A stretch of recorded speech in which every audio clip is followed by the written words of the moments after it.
Assalamualaikum warahmatullahi wabarakatuh. Ketemu lagi dengan saya Amon Pane dan sebelah saya Bang Mada. Ya. Jadi kita konten apa ada yang menarik hari ini, Wak? Dengar berita sama pernyataan dari Menteri Hukum Supratman. Berita kapan ini? Ada berita beberapa hari ini, udah mulai viral ini. Dia tentang amnesti. Amnesti pula lagi. Nah, nggak tahu amnesti. Coba, apa itu amnesti? Amnesti itu apa? Wewenang presiden untuk penghapusan hukuman, Wak. Misalnya narapidana dihukum hapusannya dikeluarkan dia, itu wewenang presiden. Oh, pengampunan ceritanya. Iya, pengampunan hukuman. Tapi harus ada persetujuan DPR dan Mahkamah Agung atau Jaksa Agung. Itu hak. Memang ada harus persetujuan ini DPR gitu. Iyalah, pembahasan dulu lah. Berarti diusulkan gitu. Iya. Jadi Prabowo mau menggunakan hak amnestinya untuk pengampunan atau penghapusan masa tahanan narapidana. Banyak itu. Lumayan banyak. Itu yang usulan dia di berita. Ini kita lihat ya, berapa yang mau dihapus rencananya. Saat ini yang kita data dari Kementerian IMIPAS yang memungkinkan untuk diusulkan amnesti kurang lebih sekitar 44.000 sekian orang ya. Saya belum tahu persis jumlahnya berapa.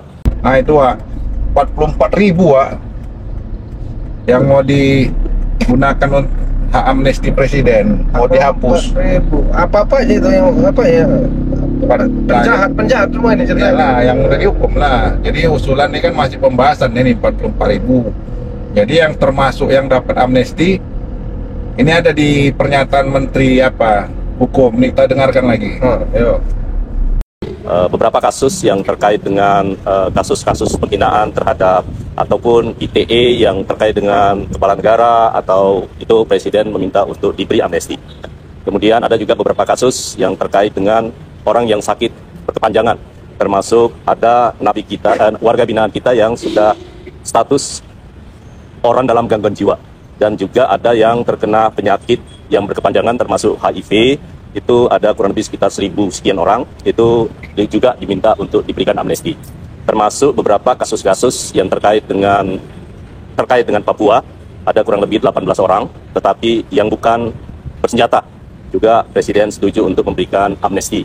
Dan juga yang seharusnya itu mendapatkan rehabilitasi akibat penggunaan narkotika, itu juga minta untuk diberikan amnesti. Nah itu dia kan, dari pernyataan beliau ada yang tadi katanya kan menghina presiden, yang pernah ditahan gara-gara menghina presiden. Ada yang orang sakit berkepanjangan, Wak, ODGJ tadi katanya kan. Ini udah gila pula di dalam. Mungkin lah udah stres dia kan. Ada HIV lagi. Banyak pula tadi katanya itu kan. HIV berapa tuh? 1.000 orang HIV. Itu kok bisa HIV itu gimana ceritanya itu di dalam? Ya mungkin ada narkoba juga, Wah. Narkoba ini kan kadang yang suntik-suntik biasa itu kan. Ya. Itu HIV. Kan berbahaya juga sebenarnya, itu bisa nular. Ya di dalam lingkup itu. Luka dia kan kena ke yang lain, luka juga, bahaya juga itu. Itu ada 1.000 orang itu katanya tadi kan. Banyak ya? Banyak, seluruh Indonesia. Kan bahaya juga itu. Itu yang Papua, orang Papua ada 18 tadi katanya kan. Tapi yang tidak bersenjata, Wah, bukan OPM. Berarti ada kemungkinan yang mungkin macam simpatisan gitu lah ya. Yang terindikasi gitu kan. Demo itu, Pak. Ya, itu tadi terakhir apa kata yang rehabilitasi narkoba. Mungkin seharusnya direhabilitasi, ini ditahan dia. Nah, mungkin mau dilanjut rehab aja kurasa ya kan. Ya. Itulah dia yang masuk kategorinya lah untuk sementara ini, informasi sementara ini yang akan diusulkan yang 44.000 tadi. Banyak ya? Banyak, tapi mungkin ada lagi yang lain mungkin kayak misalnya ya rumor-rumor maling ayam yang kecil-kecil mungkin pun masuk juga nanti tuh kan. Berarti kalau 44.000 dia satu kabupaten kota itu ada 1.000-an juga bakal dibebaskan ini, Pak ya? Bisa jadilah. Bagus juga sebenarnya ini, Pak. Iya, bagus juga. Nah, jadi kenapa dibuat Prabowo mau menggunakan hak amnestinya rupanya ada ini juga, kajian juga. Ini kita dengarkan ini lagi dari pernyataan Menteri Hukum. Di samping untuk mengurangi overload dari kapasitas lapas kita, tapi juga atas pertimbangan kemanusiaan. Nah itu kata beliau kan, overload Wak. Ya kan bagus juga sebenarnya. Nah, penjara ini overload. Jadi kalau pengalaman dulu Wak, waktu di Labuhan berkunjung ke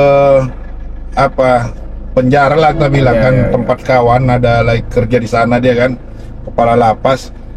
Dia lihat dari ruangannya, dia memang sel tahanan itu udah penuh. Udah kapasitasnya misalnya dia menampung cuma 3.000. Situ udah 6.000 orang. Berarti udah overload lah tadi, overload. Perkalian satu kamar tuh mungkin harusnya 20, dadah 50, 40. Iya, udah overload ya. Jadi itulah memang kondisinya, mungkin sebagian booster itu yang pernah pengalaman kita ya, pernah lihat sendiri gitu. Overload. Udah penuh. Nah, satu lagi tadi kan kemanusiaan, alasannya kenapa digunakan amnesti. Ya kayak tadi itu juga mungkin kan. ODGJ, HIP. Kan nggak mungkin juga lah nanti tahanan lain bisa terjangkit menular HIV-nya. Ya memang harus dia dipisahkan. Atau dipisah dia kan, jangan digabung, berbahaya juga kan, kemanusiaan juga itu ODGJ. Iya, HIV ini bahaya nih Pak. Iya. Iyalah, dia itu kan mesti makan obat terus itu. Iya, gimana kalau nanti pihak lapas Iya, ini kan menanganinya kan, udah kesehatan itu kan, udah kemanusiaannya itu. Bagus juga itu sebenarnya. Nah, jadi itulah dia kita informasi kita tentang kenapa Presiden menggunakan hak amnestinya. Rencananya itu tadi 44.000 ya kan yang mau digunakan hak amnestinya di seluruh Indonesia. Karena overload, karena kemanusiaan. Ya itulah gambaran yang akan dilaksanakan pemerintah dalam waktu dekat ini. Tapi ada berapa biji tadi Pak yang bakal berapa namanya tuh kayak siapa aja HIP? Iya, siapa tadi yang yang pernah menghina presiden, mungkin ada yang pernah ditangkap itu kan.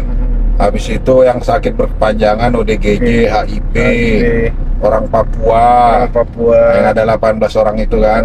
Itu yang rehabilitasi, dia mungkin narkoba, harusnya direhab, ini ditangkap. Nah itu mungkin mau dikeluarkan, tapi dilanjut rehab kayaknya. Lanjut rehab namanya ya. Dilanjut rehabilitasi. Itulah rencana pemerintah dalam waktu dekat ini. Nah, jadi itulah dia kawan-kawan informasi tentang rencana pemerintah Prabowo menggunakan hak amnestinya untuk menghapus masa tahanan narapidana saudara-saudara kita yang di dalam tahanan. Mudah-mudahan informasi ini bermanfaat. Kalau ada kesalahan mohon koreksi. Sampai ketemu lagi di episode berikutnya. Wassalamualaikum warahmatullahi wabarakatuh.